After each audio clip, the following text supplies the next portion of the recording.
चलिए फ्रेंड्स, शुरू हैं आज का अपना वीडियो। आज के इस वीडियो में आपको बताऊंगा half yearly examination 2021 and vice के लिए काफ़ी महत्वपूर्ण क्वेश्चन, यानी कि मैं आपको जितने भी क्वेश्चंस बताने वाला हूं वो सभी आपके रियल पेपर में बनने वाले हैं। अगर आप क्लास 10th में हैं और दे रहे हैं क्लास 10th का हाफ ईयरली एग्जाम, तो फ्रेंड एक बार इस वीडियो को जरूर देख लेना। 1 दिसंबर को जो आपका एग्जाम होने वाला है, इनके 1 दिसंबर को जो आपका एग्जाम है वह साइंस का होने वाला है, इसलिए एक बार इस वीडियो को जरूर देख के जाना। अगर आपको 80/80 चाहिए तो एक बार इस वीडियो को जरूर देख के जाना। तो मैं आपको बताने जा रहा हूँ हाफ ईयरली एग्जाम के लिए काफ़ी महत्वपूर्ण क्वेश्चन, यानी कि आपके रियल पेपर में काफ़ी क्वेश्चन यानी कि इससे आने वाले हैं। तो विषय विज्ञान का बताऊंगा, कक्षा 10वीं का बताऊंगा, यानी कि आपको 10th क्लास का बताने वाला हूं। समय आपको 3 घंटे का दिया जाएगा क्वेश्चन पेपर को सॉल्यूशन करने के लिए, और पूर्ण यानी कि 80 मार्क्स का आपका क्वेश्चन पेपर रहने वाला है। तो निर्देश भी आपके सामने है, सभी प्रश्न हल करना अनिवार्य है और क्वेश्चन आर कंपलसरी। आपको जितने भी क्वेश्चन दिए जाएंगे आपको सभी को सॉल्यूशन करना होगा, और प्रश्न पत्र खंड आ व खंड वा में विभाजित किया गया है। और 30 नंबर के यहाँ पर तीसरा कह रहा है प्रश्न के अंक उनके समूह अंकित होंगे, यानी क्वेश्चन कितने अंक का होगा आपके सामने राइट हैंड साइड में इस प्रकार से यहाँ पर लिख दिया जाएगा। और जहाँ पर आपसे कहा जाए वहां पर आपको स्वच्छ व नामांकित चित्र भी बनाना होगा। तो आपका खंड आ यहाँ शुरू हो रहा है। अगर आप क्लास 10th में ही दे रहे हैं क्लास 10th का हाफ ईयरली एग्जाम, तो एक बार इस वीडियो को जरूर देख के जाना। पहला क्वेश्चन आ चुका है, यहाँ पर कह रहा है सही विकल्प चुन के आपको क्या करना है, सही विकल्प चुनकर लिखना होगा। पहला क्वेश्चन आ चुका है, तो यही क्वेश्चन आपका 6 अंक का होने वाला है। यहाँ पर कह रहा है निम्न में से कौन सा है जो कि आपका भौतिक परिवर्तन नहीं है? क्या खौलते पानी में जल वाष्प का बनना, यह भौतिक परिवर्तन नहीं है? फिर LPG का दहन है, या फिर आपका यहाँ पर कह रहा है बर्फ का पिघलना, या फिर आपका नमक का पानी में घुलना। तो ये तीनों ही आपके क्या है, भौतिक परिवर्तन है। बट LPG का दहन यह आपका रासायनिक परिवर्तन होता है, यानी कि ऑप्शन नंबर आपका बी वाला यहाँ पर राइट हो जाएगा। नेक्स्ट की बात नहीं, यहाँ पर कह रहा है निम्नलिखित में से कौन सी एक रासायनिक अभिक्रिया नहीं है?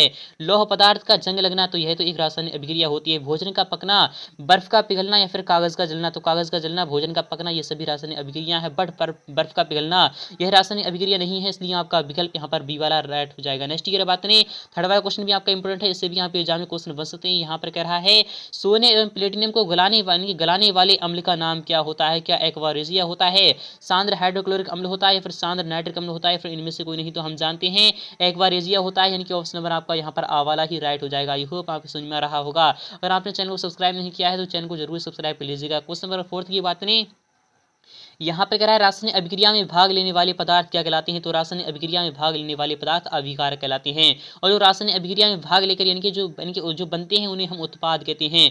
आपको यह भी ध्यान में रखना होगा। 5वें क्वेश्चन की बात करें, इससे भी आपके एग्जाम में क्वेश्चन बन सकते हैं कि पाचन के समय आमाशयी पाचक रसों का यानी क्या कहलाते हैं मिश्रण मान कितना होता है? 7 से कम होता है, 7 से अधिक होता है, 7 के ऊपर होता है, फिर 0 होता है? तो हम जानते हैं 7 से कम होता है। नेक्स्ट की बात करें, यहाँ पर कह रहा है टमाटर में कौन सा अम्ल उपस्थित होता है? तो टमाटर में कौन सा अम्ल होता है? एसिटिक एसिड होता है, या फिर ऑक्सैलिक अम्ल होता है, फिर साइट्रिक होता है, या फिर टार्ट्रिक अम्ल होता है? तो हम जानते हैं टमाटर में कौन सा होता है, एसिटिक एसिड, यानी कि ऑप्शन नंबर आपका पहला वाला ही यहाँ पर राइट हो जाएगा। आई होप आपको समझ में आ रहा होगा। क्वेश्चन नंबर सेकंड की अगर बात करें, इससे भी आपके एग्जाम में क्वेश्चन बन सकते हैं। यह आपका 110% आना ही आना है। सेकंड वाला क्वेश्चन कह रहा है रिक्त स्थान आपको भरना है, यानी कि फिर बैलेंस। यह क्वेश्चन में आपका 6 अंक का होने वाला है। कितने अंक का? तो 6 अंक का होने वाला है। पहला क्वेश्चन यहाँ पर कह रहा है सोडियम हाइड्रोजन कार्बोनेट का सामान्य नाम क्या होता है? तो सोडियम हाइड्रोजन कार्बोनेट का सामान्य नाम है वह क्या है? तो बेकिंग पाउडर है। क्या है? तो बेकिंग सोडा, या फिर बेकिंग पाउडर कह लीजिए, फिर बेकिंग सोडा, यानी कि क्या करना है? तो आपको बेकिंग पाउडर आपको यहाँ पर लिख देना है। क्या लिख देना है? बेकिंग पाउडर आपको सिंपली यहाँ पर लिख देना है। क्योंकि सोडियम हाइड्रोजन कार्बोनेट जो होता है यानी कि NaHCO3 होता है। क्या होता है? NaHCO3 होता है। NaHCO3 को हम खाने वाले सोडा या फिर हम क्या कहते हैं, बेकिंग सोडा कहते हैं। इसलिए आपका यहाँ पर बेकिंग पाउडर या फिर सोडियम कार्बोनेट या फिर सोडियम हाइड्रोजन कार्बोनेट, आप तीनों में से कोई सा भी एक लिख सकते हैं। सेकंड के लिए बात यहाँ पर कह रहा है सिरके में रेडिएशन के अम्ल उपस्थित होता है। तो सिरके में कौन सा अम्ल उपस्थित होता है? हम जानते हैं सिरके में कौन सा अम्ल होता है? तो साइट्रिक अम्ल होता है। क्या होता है? साइट्रिक अम्ल होता है, फिर एसिटिक एसिड होता है। नेक्स्ट ईयर बात करें, यहाँ पर कह रहा है धातुएं प्रायः ऊष्मा व विद्युत की क्या होती हैं? सुचालक होती हैं। क्या होती हैं? आपको सिंपली यहाँ पर सुचालक लिख देना है। क्या लिख देना है? आपको सुचालक लिख देना है। अगर यहाँ पर क्वेश्चन 4 की बात करें, यहाँ पर कह रहा है सर्वाधिक क्रियाशील धातु कौन सी होती है? तो सर्वाधिक क्रियाशील धातु जो होती है वह सोडियम होती है। कौन सी होती है? सोडियम होती है। इनकी आपको क्या करना है? आपको यहाँ पर सोडियम की Na लिख देना है। आई होप आपको समझ में आ रहा होगा। यहाँ पर नेक्स्ट वाले क्वेश्चन की बात करें, इससे भी यहाँ पे एग्जाम में क्वेश्चन बन सकते हैं। यहाँ पर 5वां क्वेश्चन काफी महत्वपूर्ण, यह सही से नहीं दिख रहा है फिलहाल, क्या आपको देखना होगा कि द्रव अवस्था में पाई जाने वाली धातु अधातु कौन सी है? तो द्रव अवस्था में पाई जाने वाली यहाँ पर धातु नहीं है, यहाँ पर आपको समझना है अधातु है। तो अधातु कौन सी होती है? तो ब्रोमीन होती है। कौन सी होती है? अधातु कौन सी है? तो ब्रोमीन। आपको क्या लिखना है? सिंपली आपको यहाँ पर ब्रोमीन लिख देना है, क्योंकि जो द्रव अवस्था में पाई जाने वाली अधातु जो है वह ब्रोमीन ही है। और अगर यहाँ पर धातु की बात कर रहे हैं, यानी कि मेटल की बात करता, तो हम यहाँ पर क्या लिख देते? तो हम यहाँ पर पारा यानी कि Hg लिख देते हैं। तो आपको यहाँ पर क्या रखना है? आपको यहाँ पर सिंपली ब्रोमीन लिख देना है, क्योंकि ब्रोमीन क्या है? धातु होती है, क्योंकि द्रव अवस्था में पाई जाती है। नेक्स्ट की बात करें, यहाँ पर कह रहा है स्टेनलेस स्टील में लोहे के साथ इनके डैश तत्व मिलाया जाता है। कौन सा तत्व मिलाया जाता है तो हम जानते हैं कौन सा तत्व मिलाया जाता है। जो तत्व मिलाया जाता है कौन सा यानी कॉपर मिलाया जाता है, फिर क्या मिलाया जाता है आपको वो लिख देना है। नेक्स्ट ईयर बात थर्ड वाला क्वेश्चन भी आपका इंपॉर्टेंट है, यह भी आपका 6 अंक का क्वेश्चन होने वाला है। यहाँ पर क्या है स्तंभ आ और स्तंभ बा को आपको क्या करना है मिलान करना होगा, सही जोड़ी बनाना है, मैच द फॉलोइंग आपको मिलान करना होगा। तो पहला क्वेश्चन आ चुका है, यहाँ पर क्या है द्रव अवस्था में पाई जाने वाली धातु कौन सी होती है, तो द्रव अवस्था में पाई जाने वाली धातु मैंने अभी भी आपको बताया है पारा है, इनकी Hg है, आपको क्या करना है पारा पर मिला जाएगा। नेक्स्ट ईयर बात यहाँ पर धातुओं के खींचने का गुण क्या कहलाता है, तो धातुओं को खींचने का गुण ये तारों के रूप में परिवर्तित करने के गुण को हम तन्यता कहते हैं। और धातुओं को पीट कर चादर बनाने का गुण क्या कहलाता है, तो आघात वर्धिता कहलाता है। और कम क्रियाशील धातु कौन सी है, तो कम क्रियाशील धातु कौन कौन सी है, तो मैं आपको बता रहा हूँ। कम क्रियाशील जो धातु है वह कौन कौन से, सोना एवं चांदी क्या है कम क्रियाशील धातु होती हैं। कार्बन की संख्या कितनी होती है, संयोजकता कितनी होती है, तो हम जानते हैं कार्बन की संयोजकता 4 होती है। और मोसले की आवर्त सारणी का आधार किससे लिया गया है, तो हम जानते हैं परमाणु निर्वांक के आधार पर लिया गया है। आई होप आपको समझ में आ रहा होगा, अगर आपको समझ में आ रहा है तो वीडियो को लाइक करना बिल्कुल भी ना भूलिएगा। नेक्स्ट ईयर बात करें क्वेश्चन 4 भी आपका इंपॉर्टेंट है, इससे भी आपके एग्जाम में क्वेश्चन बन सकते हैं, ये काफी ही बहुत ही महत्वपूर्ण है, इससे भी आपके एग्जाम में क्वेश्चन बनने हैं। यहाँ पर करा एक वाक्य फिर एक वाक्य में आपको क्या करना है आंसर देना होगा, यह एक शब्द एक वाक्य में आंसर देना होगा। यह क्वेश्चन भी आपका 6 अंक का रहने वाला है। पहला क्वेश्चन है कि वायुमंडल में कार्बन किस रूप में उपस्थित होता है, तो हम जानते हैं वायुमंडल में कार्बन 3 इनके अपर रूप में उपस्थित होता है, 3 अपर रूप में उपस्थित होता है। कौन कौन से में होता है, कार्बन कौन किस में होता है, तो एक तो आपका कार्बन के रूप में होता है, किस में होता है तो मैं आपको बता रहा हूँ ग्रेफाइट के रूप में होता है। सबसे पहले आपको ग्रेफाइट लिख देना है, ग्रेफाइट के बाद आपका किस में फ्लोरीन के रूप में होता है, फ्लोरीन के रूप में के बाद उसके बाद आपका डायमंड यानी कि हीरा के रूप में होता है, 3 रूप में उपस्थित होता है। इनके अपने अपर रूप की इनके उसमें उपस्थित होता है फ्लोरीन में, और किस में होता है तो आपका यहाँ पर इनके डायमंड में, एंड किस में होता है तो हम जानते हैं इनके तीनों को ही हमको लिख देना है।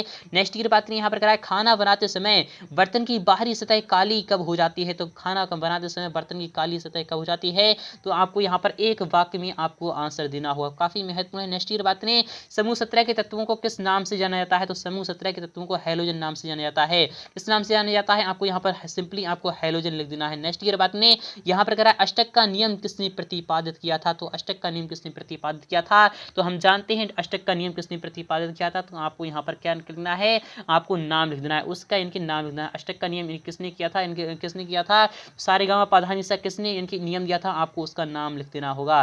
5वें क्वेश्चन की बात नहीं यहाँ पर करा आधुनिक आवर्त सारणी में सबसे अधिक इनकी विद्युत ऋणात्मक तत्व कौन सा है, सबसे अधिक विद्युत ऋणात्मक तत्व कौन सा है, तो सबसे अधिक जो है वह विद्युत ऋणात्मक तत्व आपका फ्लोरीन हो जाएगा।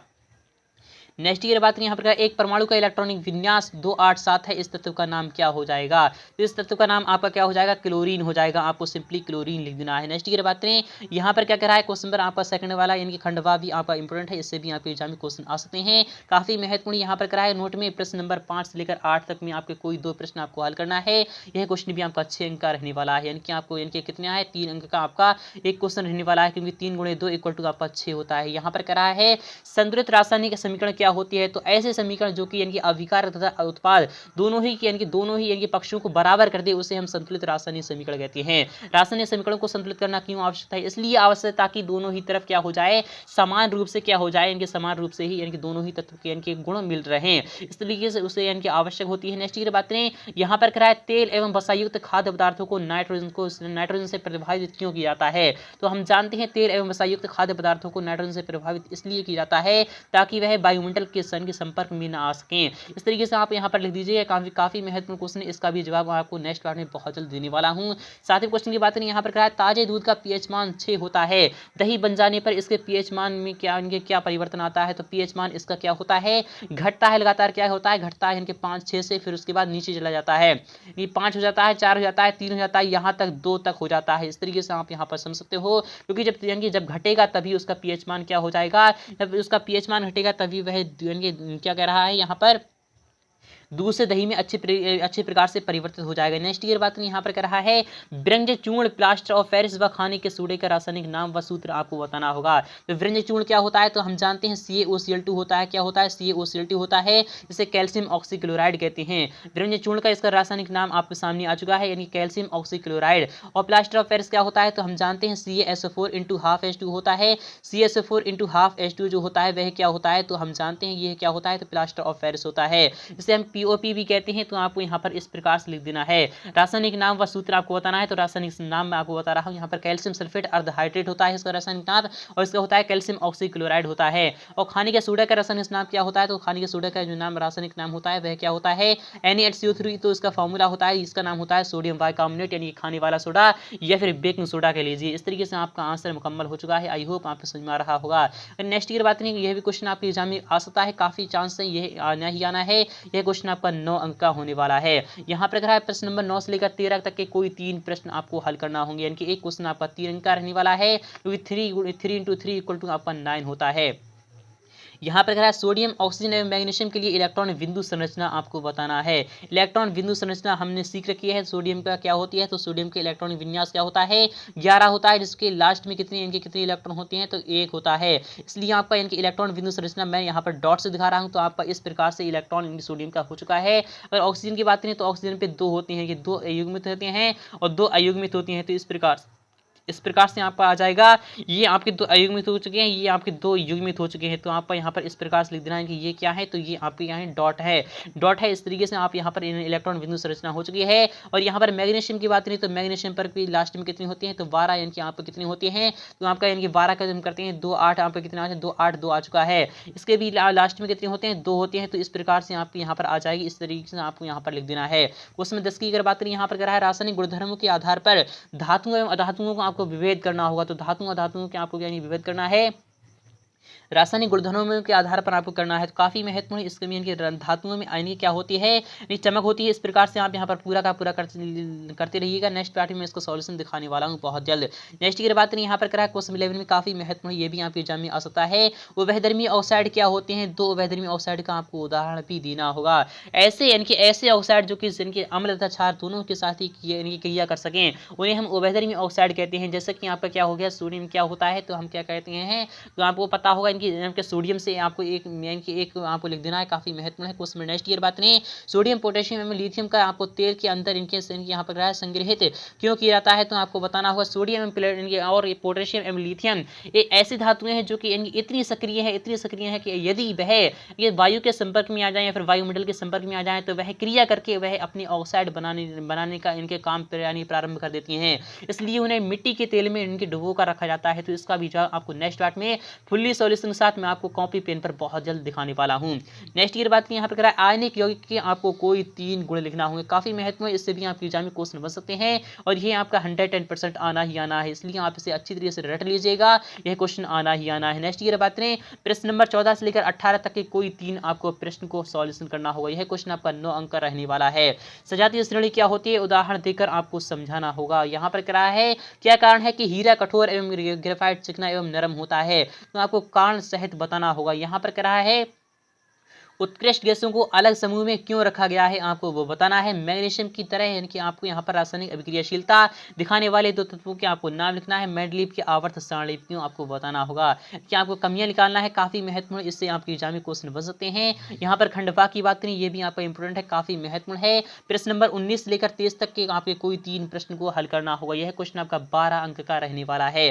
श्वसन को ऊष्माक्षेपी अभिक्रिया क्यों कहते हैं, वर्णन करना है, आपके साथ वर्णन करना होगा। क्या होता है जब जिंक धातु का टुकड़ा कॉपर सल्फेट के विलयन में डाला जाता है। जब जिंक धातु का क्या कर रहा है, जिंक धातु है जो कि कॉपर सल्फेट के विलयन में यानी कि CuSO4 में जब डाला जाता है तो क्या बन रहा है, तो हम जानते हैं जिंक सल्फेट क्या बन रहा है, जिंक सल्फेट बन रहा है। साथ ही साथ वह क्या करता है, तो वह आगे कॉपर को यानी विक्षेपित कर देता है। इस टाइप से आपका आंसर आ जाएगा।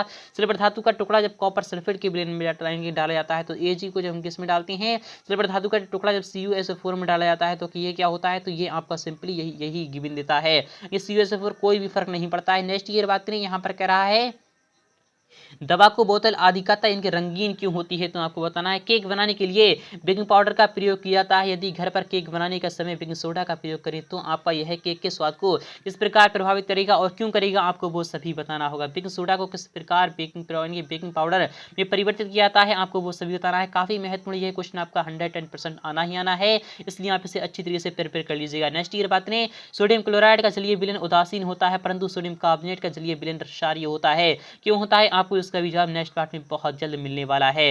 नेक्स्ट की बात है, अगर आपने चैनल को सब्सक्राइब नहीं किया है तो चैनल को एक बार जरूर सब्सक्राइब कर लीजिएगा, क्योंकि काफी जल्द मैं आपको इसका सॉल्यूशन दिखाने वाला हूं। क्वेश्चन नंबर 24 की बात करें, मिश्र धातु क्या होती है कि दो या दो से अधिक मिश्र इनकी धातु या फिर धातु अधातुओं से मिलकर मिश्र धातु का इनके निर्माण होता है कि नहीं। तीन मिश्र धातुओं को आपको संघटक को लिखते हुए उनके तीन तीन उपयोग भी आपको बताना होंगे। आपको एक हथौड़ा, बैटरी और बल्ब दिया गया है, इस प्रकार से दिया गया है, आप यहाँ पर पूरा का पूरा पढ़ते रहिएगा।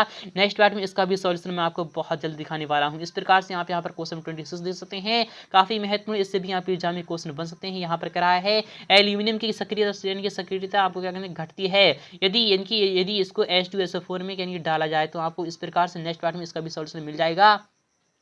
आप यहाँ पर पूरा का पूरा क्वेश्चन देख सकते हैं, अच्छे प्रकार से देखते हैं। यहाँ पर क्वेश्चन 31 की अगर बात करें, यहाँ पर कराया है इन तत्वों के जिनके इलेक्ट्रॉनिक विन्यास नीचे दिए गए हैं, इनकी पहचान कर आपको लिखना होगा। 282 क्या है, 282 क्या किसका होता है, तो हम जानते हैं मैग्नीशियम का होता है, मैग्नीशियम का होता है। और 281 किसका होता है, 281 तो आपका सोडियम का हो जाता है। नेक्स्ट की बात है, 287 किसका होता है, 287 तो क्लोरीन का होता है। और 21 किसका होता है, तो हम जानते हैं 21 किसका हो जाता है, तो आपको वो लिख देना है। काफी महत्वपूर्ण कि हीलियम क्या होता है, फिर किसका होता है, आपको लिखना है। निम्न की आपको नाम बताना है। आई होप आपको समझ में आ चुका होगा। अगर आपको समझ में आ चुका है तो वीडियो को लाइक करना और अपने तमाम साथियों के पास शेयर कर दीजिए, ताकि वो भी इसका लाभ उठा सकें। तो फ्रेंड्स, बहुत जल्द अगर आपको सॉल्यूशन चाहिए तो कमेंट सेक्शन में बता देना, इसका सॉल्यूशन मैं आपको बहुत जल्द बताने वाला हूं। चैनल को सब्सक्राइब नहीं किया है तो चैनल को जरूर सब्सक्राइब कर लीजिएगा, साथ में आने वाली बेल आइकन जरूर प्रेस कर दीजिएगा। तो मिलते हैं नेक्स्ट बार में फुल सॉल्यूशन साथ, तक के लिए